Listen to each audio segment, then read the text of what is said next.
You may be seated. I'd like to welcome everyone to our fourth annual opening convocation to the College of Music and Dramatic Arts at Louisiana State University.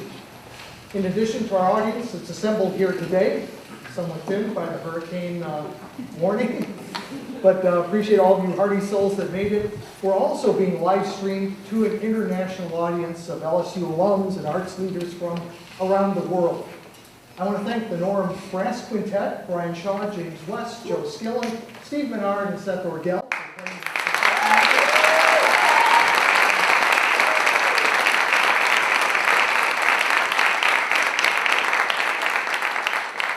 Thank you very much.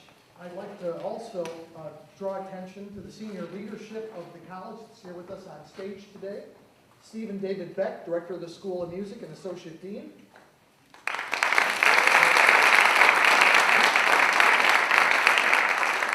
Kristen Sosnowski, Senior Associate Dean, Chair of the Department of Theater, and Managing Director of Swine Palace.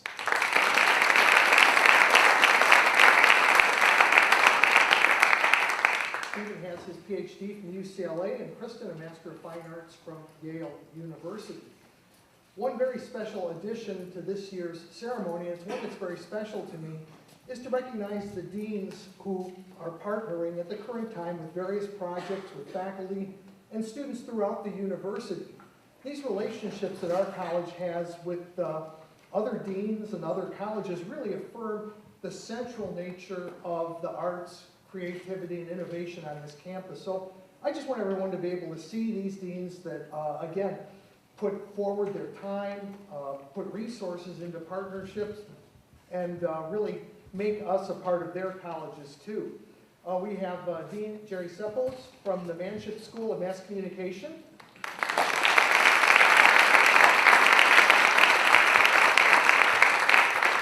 We have Dean Kevin Carman from the College of Science.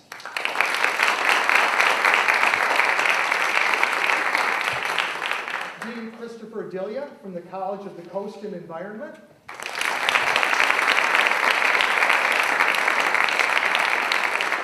And I'm glad that he came here today because although he's not controlling the environment as we would like, he is still the dean of it. Dean Laura Lindsay from the College of Education. I'm not sure she was able to get over here today. All these deans are working with us on very important projects. Dean Seppos with bringing iTunes U to LSU. Dean Carman through various initiatives.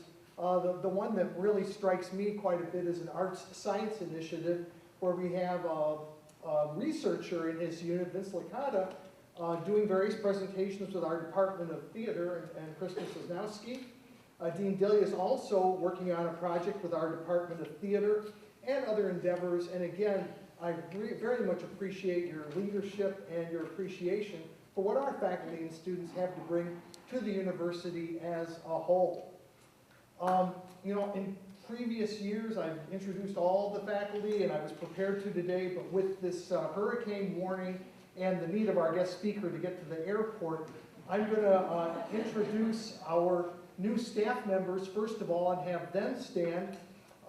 Steve Coivisto is our new instrumental repairman.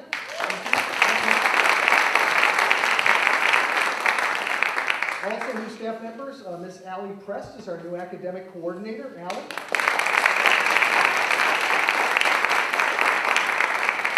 We have two of our development officers in different positions they've been in the past. Miriam Overton is our director and Mary Bale is assistant director. Miriam and Mary. Where's Mary?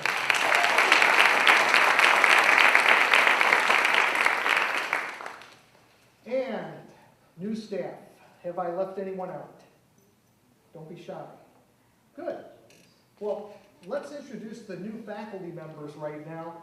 And this is a real exciting time because we have new faculty from all across the country here. Oh, one person with a new position too is David Smith, who's Director of Graduate Studies. David's a professor of theory and going to be working with our graduate students. David, where are you?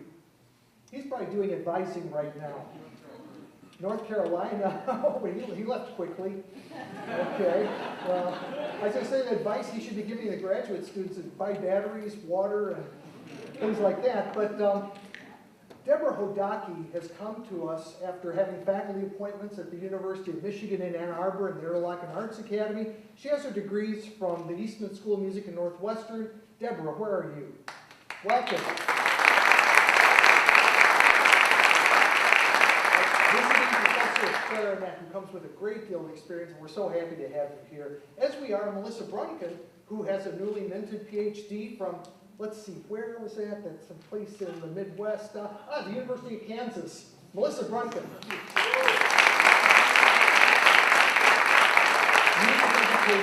Music education. Our new director of choral studies comes to us from a deanship at the Townsend School of Music at Mercer University. Prior to that, he had a celebrated career at Texas Tech University as their director of choral studies. We're so excited to have him here. John Dixon.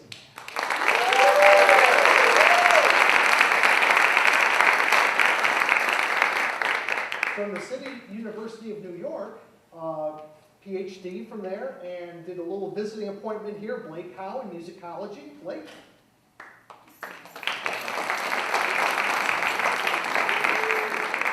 Blake's a new dad. He's making sure that generator's working right now. From Ball State University, a doctorate from the University of Wisconsin-Madison, and the second prize winner in the Primrose Viola competition, which is a huge international honor, Elias Goldstein.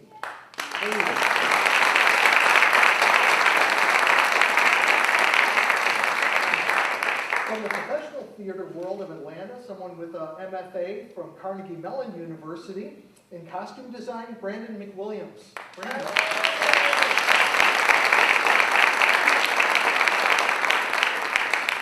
And a PhD from the University of Minnesota, and was also doing a visiting appointment here in theater history, Alan Sykes.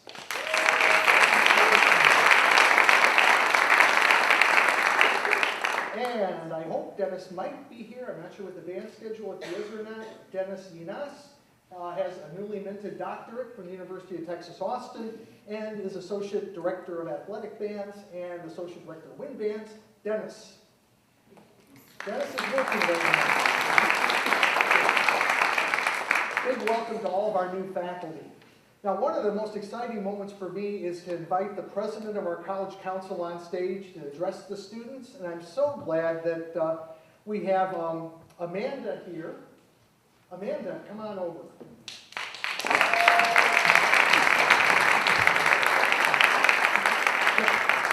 Amanda Schmidt is from New Orleans, and Amanda, you can go to the podium there and welcome your fellow students. Hi, as you heard, my name is Amanda Schmidt. You know, when I was first told I had to give a speech, I thought, you know, I'm a third-year performance major. I shouldn't be nervous, but I am.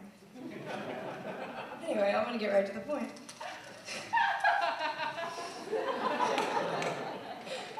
So today, I'd really like to talk to you all about our 3 main goals for this year.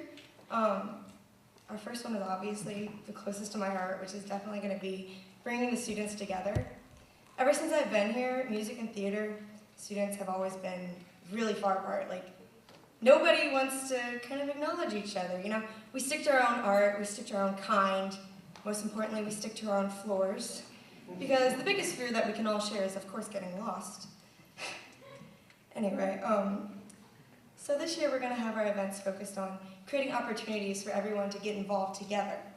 We've already had our first impact meeting with the freshmen, and we redesigned it so that everything would be more suited towards both departments instead of one department depending on who was in charge. What we did was we had all the clubs come together that are in the entire college, including some of our classes such as Aerial Silks and our music theater class, and speak to the freshmen and give them an idea of what was going on in this college so that they could get involved as soon as possible. Another thing we are doing right now is we are planning our next event, which is the MDA Open Mic Night, which hopefully will be a lot of fun and a great way for the students to show off their talents and get to know each other a little bit. Another goal of ours is definitely going to be a training program. What I'm hoping is that all potential candidates can get together with current officers so that all of our future officers will be fully trained, have the experience they need, and can get going as soon as they start their term. finally, our final goal is definitely, and always has been, to give back to the College of Music and Dramatic Arts. This year, after I speak to Ken White, hopefully we will have a MDA printing account so that all of our funds go straight back into the college. And as usual, our Murder Mystery Night fundraiser, all of those funds will go back into our college to better everything here. Hopefully this year, in the past we've split them up between the departments, but going with the unity policy, we're going to hopefully do one big event for everybody. Thank you for having me.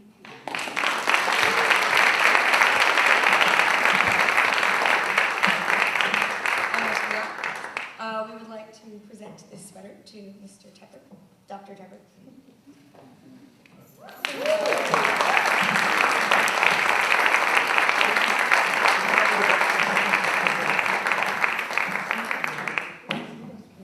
Give me a photo op.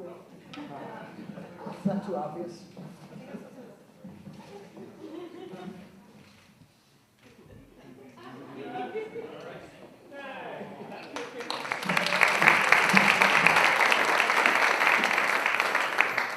Yeah, they'll love that back at Vanderbilt.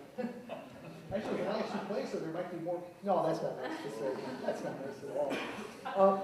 We're very, very excited today because we have our new provost with us.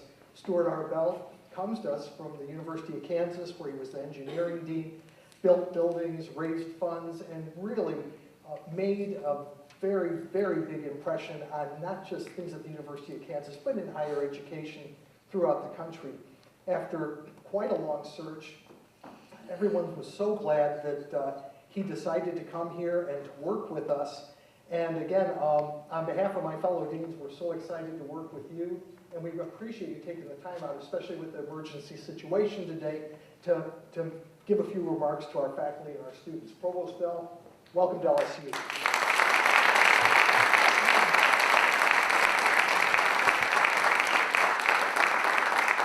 Well, good afternoon, and thank you, Larry, for this opportunity to celebrate the beginning of the academic year in a college that blends scholarship, research, education, and creativity, while at the same time recognizing the importance of communication, the promise of technology, and the essential need to be entrepreneurial in all that you're doing. I'm approaching my first month anniversary here at LSU, and I come to you today with a high level of excitement and passion for all the opportunities that are present for students and their success, for faculty attainment, and for meaningful engagement, really in all the community here within Baton Rouge. Now, the College of Music and Dramatic Arts is really well positioned to provide leadership and certainly fulfillment in the 4 goals of the flagship 2020 strategic plan, and that includes discovery, which covers research, scholarship, creative practice, learning, discovery, again, and engagement. Those 4 goals are really familiar descriptors across the nation when you talk about strategic focuses of a great university. These are the things a great university ought to be doing. But as a unit where creativity is so highly valued, such as in this college, it really provides an opportunity for the college to help frame institutional goals within the context of imagination, artistry, and innovation. So you've just heard from the college council student, Amanda. And students, I urge you to support and join Amanda in her work that will really build the connections, build the networks that will provide great opportunities and leadership for this college, not just among faculty in our programs, but certainly also among the students. Really assuring that your fellow students in other colleges here at LSU can be touched, moved, inspired by all that you offer through the performing arts. Your peers throughout LSU, that is students outside of the college, will be your future audiences, patrons, donors, supporters of your creative work.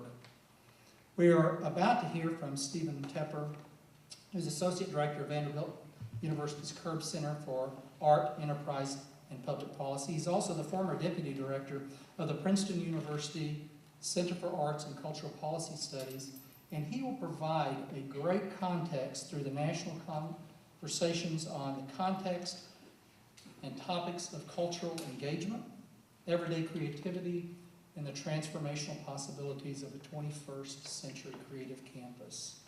I was drawn in particular to Dr. Tepper's use of the word passion and the topic of his title is taught today.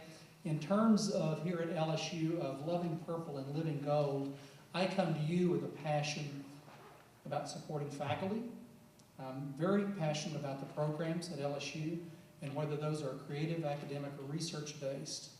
I'm passionate about what our mission is for students, and students that is taking from where you are when you come to us or from where you are today to where you'll be when you graduate from our programs. I think the goal for us is what you will be able to achieve, our students. The goal is a great way to encapsulate what a university's mission is all about. It's tapping into passion, because when you are tapping into your passion, you're working with your passion, you're doing your very best, you're giving all that you have. So thank you again for the opportunity, Dean Captain, to be with you today. While we cannot control the environment does control my schedule. And so I'm off to work with a group to understand how this weather is going to be impacting our day tomorrow and the day after. But as I leave you, let me offer my great wishes for you in finishing up the program today, but certainly in a great, great semester, students, as you launch into the fall semester here at LSU in this great college. Thank you again.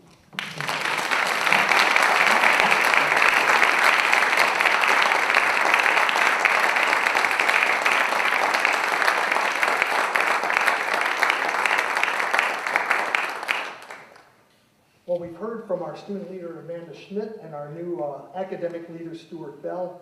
Amanda offers an open door to participation, and not just as members of clubs, but as leaders of change, using the power of transferable skills that we all possess as performing artists. We've been fortunate to have many guests this past year, musicians, actors, scholars, have passed through these hallways. Two that I think of: Olympia Dukakis, worked with our theater students; McCoy Tyner, the great jazz pianist, worked with many of our jazz students. But we also had someone this summer that came through and worked with faculty and students, someone who really left a mark. And this was in about mid-May, when Eric Booth came and worked with an engineering and creativity initiative that Dean Kubik and I put together. We had a number of students and faculty working in that area. And what really impressed me this morning was, I always read the internet very carefully in the morning when I'm going to talk to an audience, because you never know what you'll find. And this is the 5th year in a row that they've had this blog about the 50 most powerful people in the nonprofit arts. And of those top 50, these folks up here have come to our campus or interacted with LSU at national meetings in some way. And we see Eric Booth's name on there, and he's under the category of arts education. And I was kidding Dr. Tepper because I didn't put his classification there, but they had educators, managers, museum directors, and then they had a category called wonks, W-O-N-K-S. That's supposed to be funny. Policy wonk? Okay, anyway. Who wrote this? I guess I did. But anyway, Eric Booth was here and inspired many of us. And when he left here, he went to the New England Conservatory almost directly to get an honorary doctorate. And in his speech, I just want to quote his speech because it's very apt for today. This is what Eric Booth said to the graduates there of the New England Conservatory. He said, "I'm going to give you a new job title. Your job title now is not to go play the hell out of the music that you'll play for the rest of your years, but your job is to be an agent of artistic experience. And playing the hell out of the music is just one of your tools of agency. All of us have the same job title." Now, this is an actor speaking. Well, we have the same job title speaking to the folks in New England: the musician, the conductor, the usher, the marketing director. Just putting out the nouns and being a purveyor of art products, no matter how good they are, just isn't enough anymore. And we need you to put in your artist's toolkit, and in your heart, and in your personal mission and habits of mind, a wider range of skills committed to helping people perform this act of consequence, which is making personally relevant connections. That's what brings them back. Okay, those words of Eric Booth really made me think of Stephen Tepper, because he's going to give us what we need for our artists' toolkit here, but in the grand scheme of making relevant connections with other people, which is what we're all about here. You have his biography in your program. You can look online and order his most recent book on Amazon. We're so excited to have him here. He's a very busy person. It was very difficult to work this into his schedule, but please help me welcome our keynote speaker here, Dr. Stephen Tepper from Vanderbilt's Curb Center.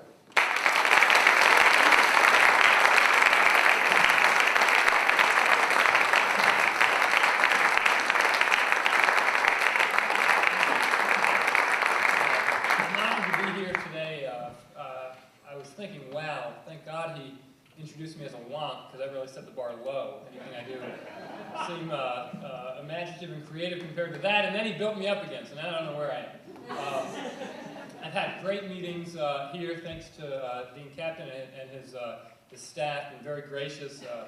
All of my meetings has really been a sort of a nervous energy, and I wasn't sure whether it was for my visit, or for the hurricane, or for the football game, so I'm just going to believe it was for my visit and proceed that way. This is a fairly new talk.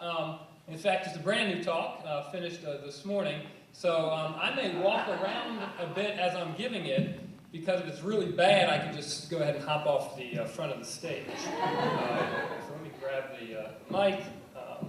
Might need some water. So there'll be a lot of slides. That's just the way I go. Most of them are true. All right. So for the love, for the money, purpose, and passion in creative work. That's the theme. In case you're I guess I want to go ahead and end the suspense for you.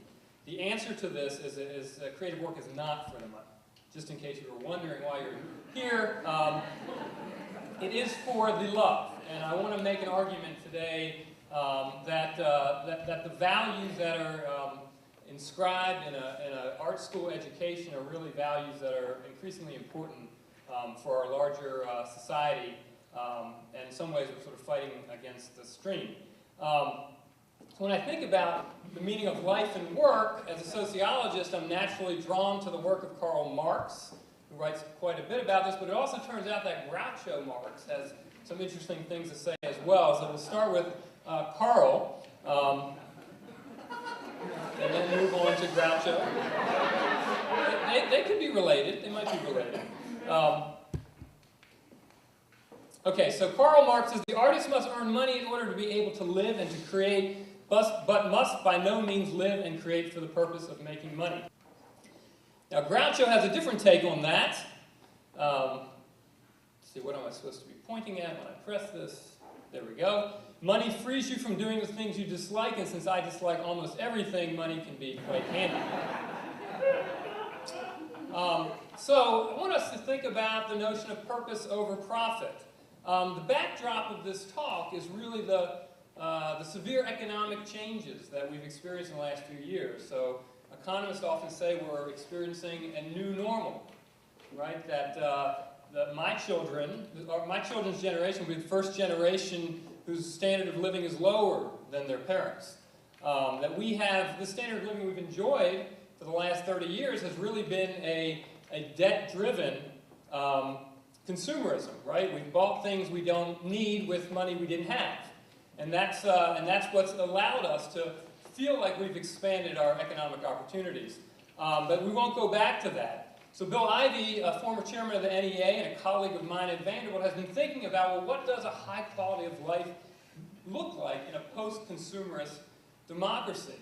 And he draws a lot of his inspiration from the arts and crafts movement in the beginning of the 20th century, when artists and craftsmen were trying to think about what an alternative to the industrial world that was being produced, the mass production of all kinds of cultural products and experiences, arts and crafts offered an alternative, offered a life of purpose, a life of discipline, a life of craft, a life of community. And these are all things that Bill Ivey talks about in this book. And this book is somewhat an inspiration, I think, for my talk as well.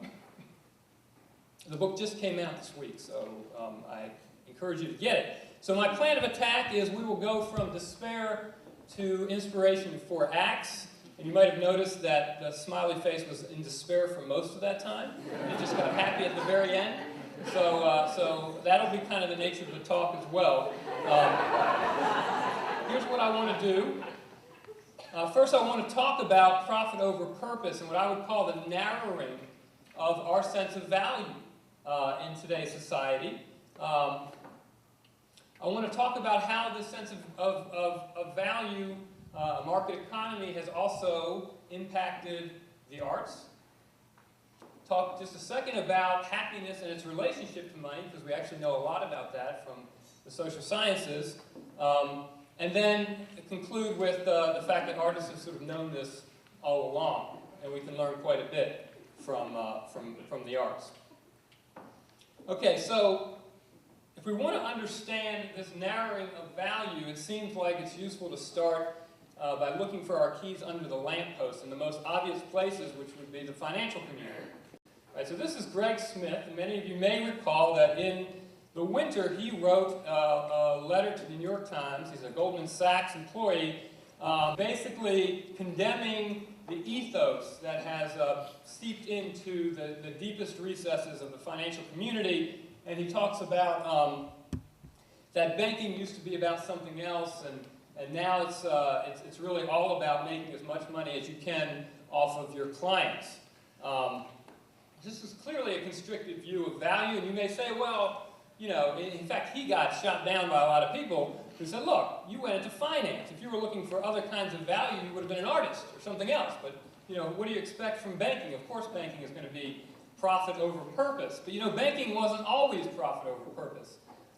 There's a great biography that came out also this year about Sigmund Warburg, who is one of the 20th century's greatest bankers in Europe. And he had a completely different philosophy about what a banker was supposed to be. And this philosophy was inspired by his mom, who told him that happiness in life consists of fulfillment of duties and not of desires. And he saw himself as like a family doctor, whose job it was to get to know their clients well, to understand their problems, and act in their clients' best interest. And as you see, a life of purpose for Warburg made him very happy. This is a very happy-looking man, and this is what a banker looks like today. And so, just giving you a little bit of a preview of the relationship between happiness and putting purpose above profit.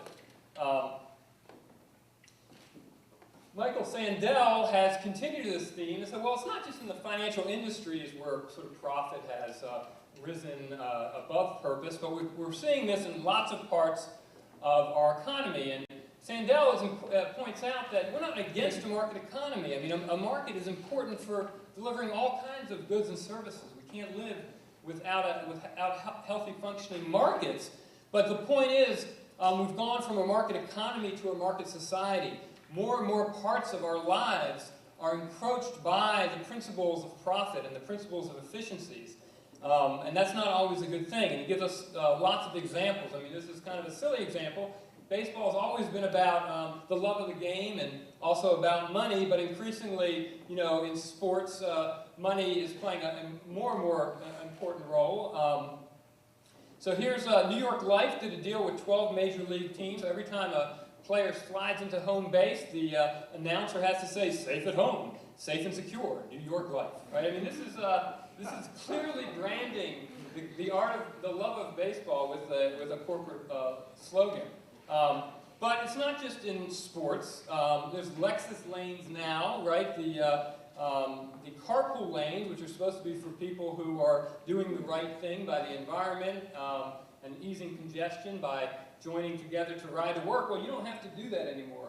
In several cities, all you have to do is pay a little extra, and you can drive all you want in the carpool lanes. That's called, we're calling those Lexus lanes.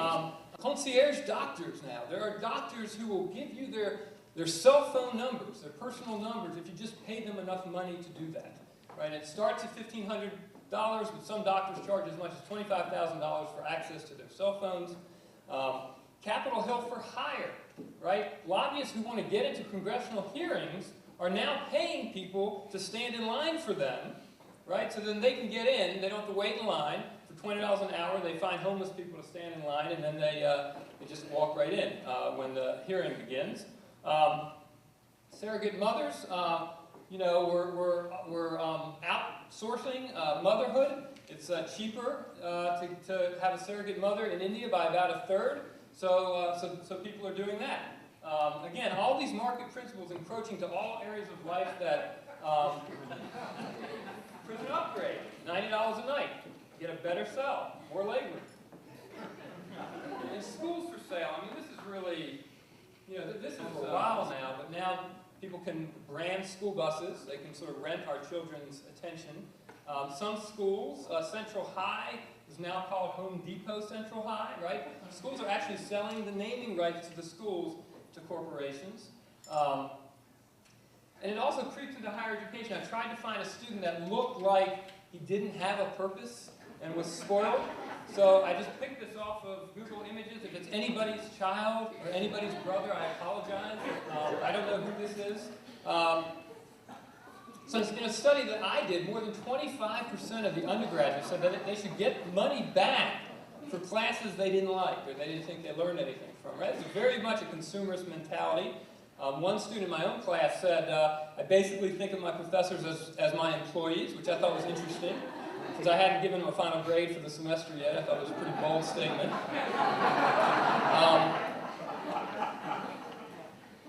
And this notion of profit over purpose is seeping into the things that our incoming freshmen say are important to them in life. This is just such a stark contrast. This is the freshman survey that the UCLA does around the nation, so freshmen probably here as well participate.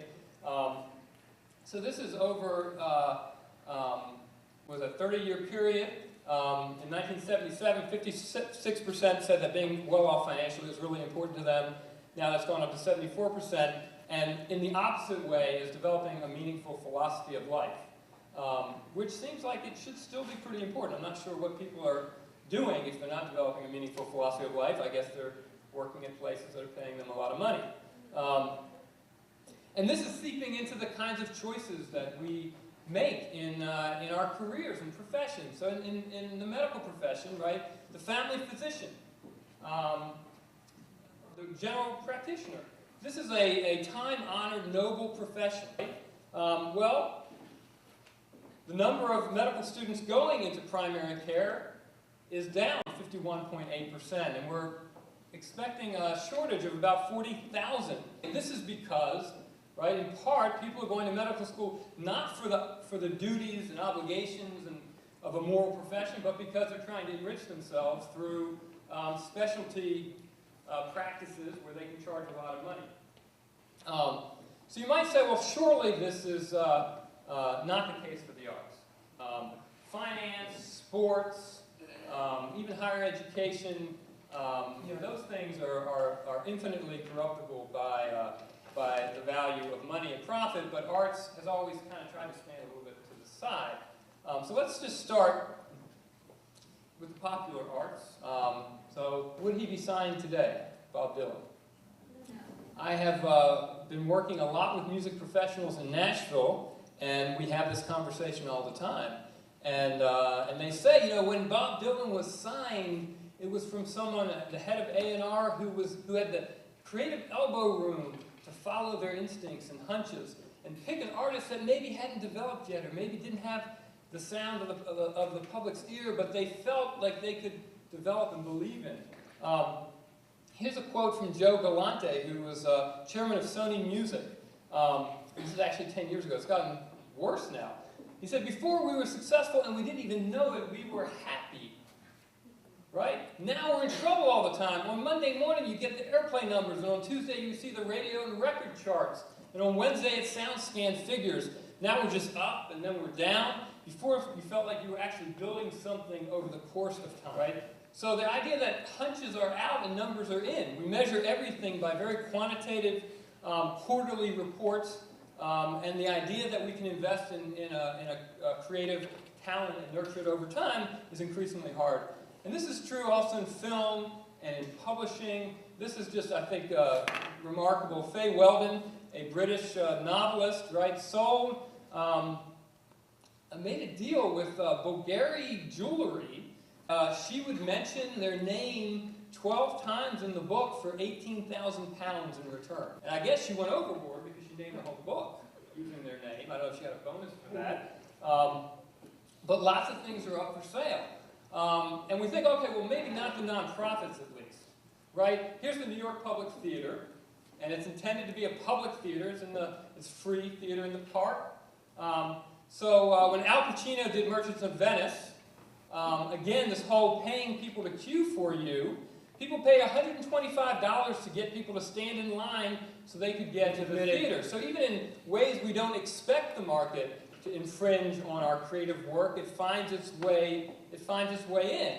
And of course, even the arguments we make in the nonprofit arts about why we're valuable, what's important about the arts, are increasingly couched in economic terms. Right? This is the language of public policy. It's the language that our congressmen and legislators understand. So we have commissioned, right, almost 1,000 economic impact studies over the last 30 years. We've spent about $20 billion trying to prove to people that the arts bring economic value to communities. And I'm not saying these arguments are wrong. They have worked. Right? It's always a challenge, though, when you define yourself in a narrowly economic way, because putting a waste disposal facility in your community might actually generate more economic payout than an arts facility. And you don't want to be engaged in that conversation. If all the arts are about is generating revenue, then it's easy for us to lose that game in the long run. So this narrow economic view shows up in all kinds of research about the value of a degree, a major. So this came out this year from a Center for Economic and Workforce Development at Georgetown University. What is your major worth? Right? This is what it's come down to. We're going to print up a list of majors and tell you how much they make. And that's what you ought to be looking at when you decide to go to college, right? And it says, what is it worth, the economic value of college majors, but of course economic is tiny. So they're making the suggestion that the value of a college major will be revealed in this report. Okay, and of course the arts don't do so well in this kind of measurement, right? Arts graduates do, surprise, get paid somewhat less than other graduates of similar kinds of degrees. And so all the newspaper reports about this survey always sort of said, oh, here's what they found, and look at the arts. Isn't that what we would have expected? So they all kind of dumped on the arts. Here's an example. NPR did a story covering this, and they decided to interview an artist, an arts graduate, Elizabeth Cartman, who graduated from UCLA, and she says, as you'd expect, you know, I work 4 days a week as a waitress in a fish restaurant. I can't make enough money to pay my rent, gas, etc. You go to college, you study what you want, what you love, and your life will just come out together and it'll be magical, and it's not. So right here we have the angry and bitter and art student who resents and regrets that they went to art school, who can't make it work. This is the mythology. This is exactly what we've come to expect. This is the story we hear all the time. And so it's not surprising that the old adage that, people love to have a Picasso painting on their wall, they just don't want to have a Picasso standing in their living room, asking them for tuition money. So parents are very skeptical. Relatives are skeptical when a young person decides to go to art school. So we all have that Uncle Henry, right? That Uncle Henry who at a Christmas party or at Thanksgiving, says, well, what are you majoring in? And you say, oh, I'm majoring in dance, or I'm majoring in film, or I'm majoring in design or fine arts. And Uncle Henry has that kind of Pavlovian response. He says, why would you do that? That's a ridiculous thing to major in. Why didn't you major in accounting or in engineering in honor of the provost? There's plenty of other things you could do where you could actually make a living. Why do this arts degree? And Uncle Henry might have had access to this NEA report. This is about 5 years ago, which in fact does reveal that artists make less money than other professionals with similar levels of education. And the wage difference is about $7,000. That's real. That's about 12 or 15%. That's what you're giving up, perhaps, by going to art school. right? But here's what you should go back to Uncle Henry and argue about. It turns out that people who are artists are happier in their work than most other professions. They're happier than teachers, financial managers, much happier than lawyers. In fact, some of the only professions that are happier than artists are firemen and clergy. I guess both feel like they're really saving lives, and that's an intrinsically rewarding thing to do. But artists, on all kinds of national surveys, always come out as being pretty high on the satisfaction level. Right? So let's think about value here. I'm giving up $7,000 to be a lot happier with my work. Right? Maybe that's worth doing. Maybe it's not an irrational decision to go to art school. Maybe it's, in fact, a very rational decision. And a project I'm doing called the Strategic National Arts Alumni Project, which the college is part of, we've been surveying graduates of arts training programs. We've surveyed about 50,000 former art students in America to find out what they're doing in their lives, what they think about their careers and their education, and how they feel their education has supported them in their lives, and what they're doing now with their artistic training. And we're debunking a lot of myths, a lot of these myths that we've just talked about. Here's some of the things we found out. First of all, most people who want to be professional artists actually are able to do it at some point in their lives, right? 74%. Surprisingly, largest portion, about a quarter of students in art training programs don't ever intend to be professional artists, right? That's not their purpose necessarily for going to art school. And I think as we think about our curriculum, we need to keep those students in mind. It's about a quarter. Only 4% are currently unemployed. That's well below the national unemployment rate. So the idea that arts graduates are unemployable is false. 76% said they would go back to the same institution and get the same degree again. That's how satisfied they were with what happened to them in art school. And 90% said their education, their experience in art school was either good or very good or excellent. 87% of art school graduates, regardless of whether they work in the arts or outside of the arts, are satisfied with their current jobs. 82% are satisfied with their ability to be creative in their work. And only 3% are working at that fish restaurant.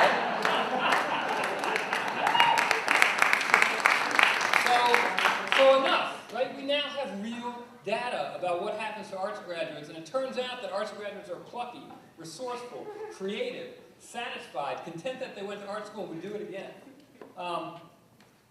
The other thing we're finding as we think about motivation and satisfaction is that there's no relationship for arts graduates between satisfaction and income, right? So dancers, you wouldn't be surprised, make the least amount of money, right? Only 9% earn more than $50,000. They're the most satisfied. In fact, these are almost reverse mirror images of each other. With some in the middle that, educators make a fair amount of money and they're fairly satisfied, but otherwise, those that earn the least are sometimes the most satisfied in their work. Now, this shouldn't be surprising. I mean, a lot of people have written about it. There's lots of social science about the relationship between rewards and work. Daniel Pink wrote a book called Drive. It's a very good book where he kind of pulls together the best of social science about what motivates people. And not surprisingly, he has found, and social scientists have found, that money does not motivate people to do better work. It does not motivate them. Here's actually a study that came out from the Federal Reserve Bank. So this is an organization that would like to cook the books on this. And their study found in 8 out of 9 tasks that involve creativity or concentration or problem solving, higher incentives, monetary incentives, actually produced worse work. If you pay people more, they do the job at a lower quality, right? And this is repeated over and over again. Yet we all think that the way to get better work is to just incentivize people with these extrinsic rewards, and we just know now that that's not true. So what does lead to better performance and better satisfaction?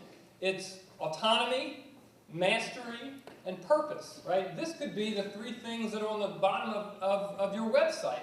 This is what you get in art school. This is what defines an artistic life: autonomy, mastery, and purpose. So we're not motivated by money, but surely money must make us happy to some extent. And again, here the evidence is again, indisputable. Money does not buy happiness, right?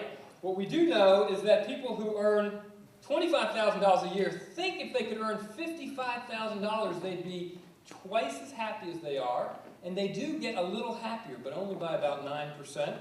And then once you get to $75,000 a year, no additional money makes you any happier. And then there's fascinating experiments like they'll plant a $20 bill in an envelope in the park, and then the envelope will be found by someone and it has instructions in it. One set of instructions tells people, look, you just found $20. Congratulations. Go buy yourself whatever you want. It's your day. Treat yourself to something special. And the other instruction said, you just found $20. You should find someone or some cause to give this $20 to. And the people who give the money away are much, much happier when they measure their happiness sort of in the day after the act than the people who actually went out and spent the money on themselves. So there's just lots of evidence, right? And if you look at countries' GDPs, this is the U.S., right? In every case, when GDP goes up, the happiness levels of the country stay the same, right? There's no relationship once you get beyond the very, very poorest of countries between how much money a country is earning and how happy their citizens are. So, even though we have evidence of this, we still kind of don't get it. And we still talk about the value of the arts or the lack of value in very narrow terms. But I think increasingly there's evidence that young people sort of get this. And we see this by their choice of careers and the things they want to study. This was the MIT Lemelson Invention Index, where they asked teens what careers they were interested in. And I just think this is really interesting. 17% said the arts and media, about the same amount as said medicine, and this is now more than twice as many as saying business. Right? So maybe there's a C shift among the youngest generation that are beginning to see that creativity may be the way they want to organize their lives, and maybe we'll see that freshman survey reverse itself. The other thing we're seeing, which provides some more evidence of this, is the dramatic growth in visual and performing arts majors, right? So art schools don't really have a problem with enrollments, right? Enrollments have been growing. In fact, they've been growing really, really fast. Between 1998 and 2007, they went from 79,000 graduates a year to more than 120,000 graduates a year, right? So somehow what you're doing as faculty and as schools of music and performing arts, these things are appealing to young people, and they're coming to our classes, to our schools to enroll.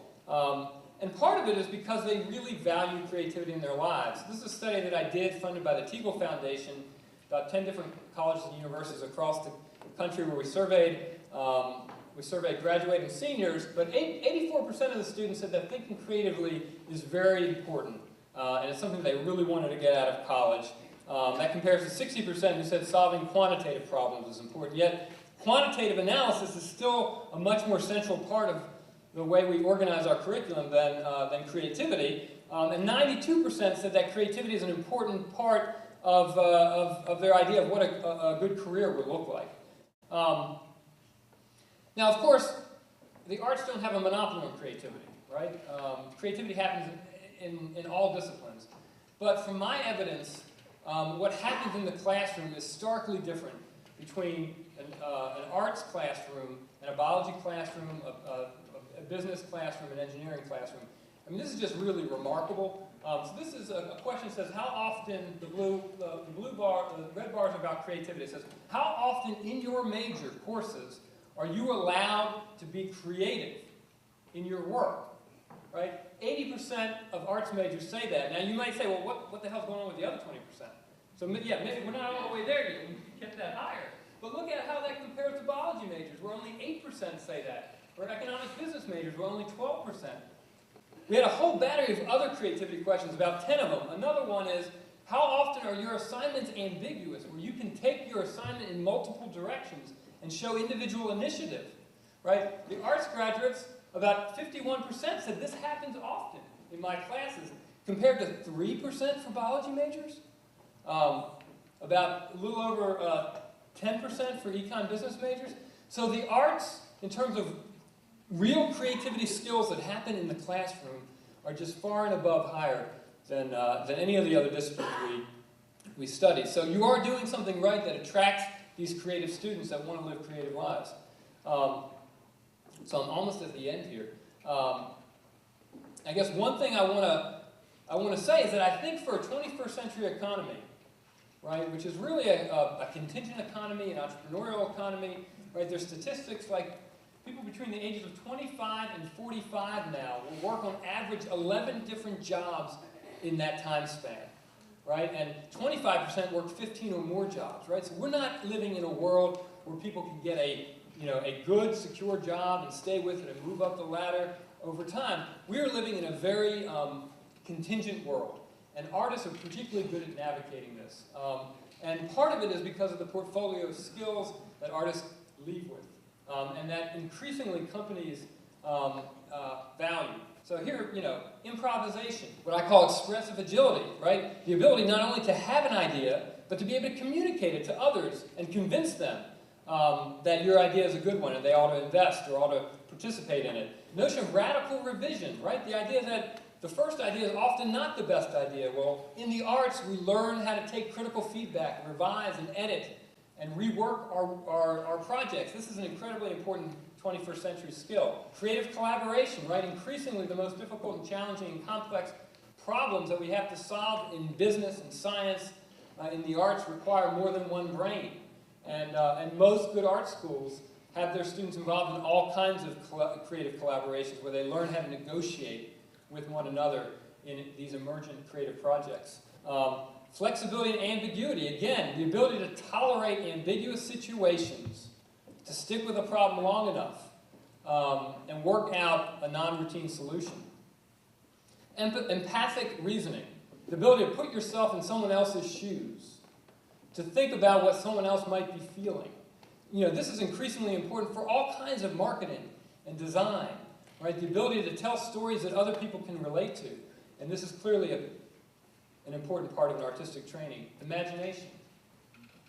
Risk and failure, right? The ability to take risk and to fail. How many classes on a university campus are we allowed to fail in? I teach in sociology. I have no way to allow my students to fail. The way we structure our courses and assignments, they can't fail. And if they're not able to fail, they're not able to take risks, and they're not able to really imagine how their work could be different than the routine and conventional. Resilience, which is part of risk and failure, and of course passion, which is one of the themes of the talk. That graduates of art schools have demonstrated passion and demonstrated ways to embed that passion in products and services and performances and experiences that make this human connection with others. Now, there's good studies from psychologists that if you can end a talk with the words of a well-liked U.S. president, that people will believe most of what you said and remember fondly your talk. So I'm going to go with FDR on this one.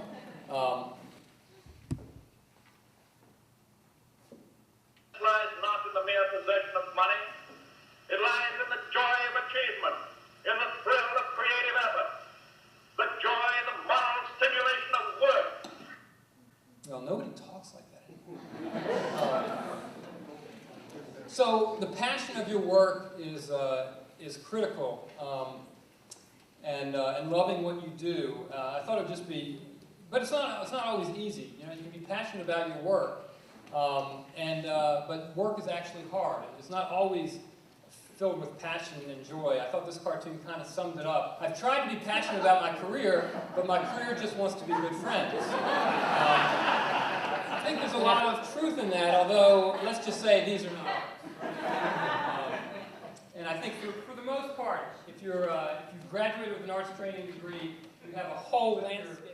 An artist or working in other professions, whether you keep your art alive avocationally. The reason you came to art school will be a defining way you orchestrate the rest of your life, which is really around purpose and passion, and not around the narrow economic values that we've tended to placed high on a pedestal in so many other areas. Thank you for having me, for staying in spite of this gathering storm, and I look forward to coming back.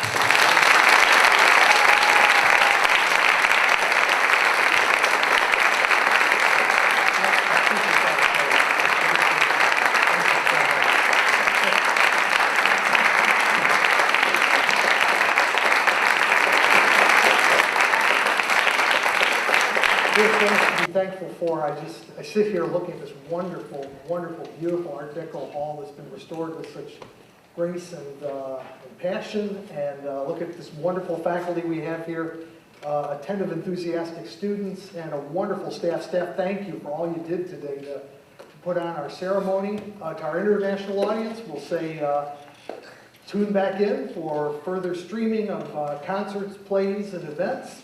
And for everyone here, let's go out real quick to the steps out there. I can still see it's light outside. Class haven't come in yet. We'll take our annual picture, then we'll have the drawing for the 2 iPads. Thank you, everyone.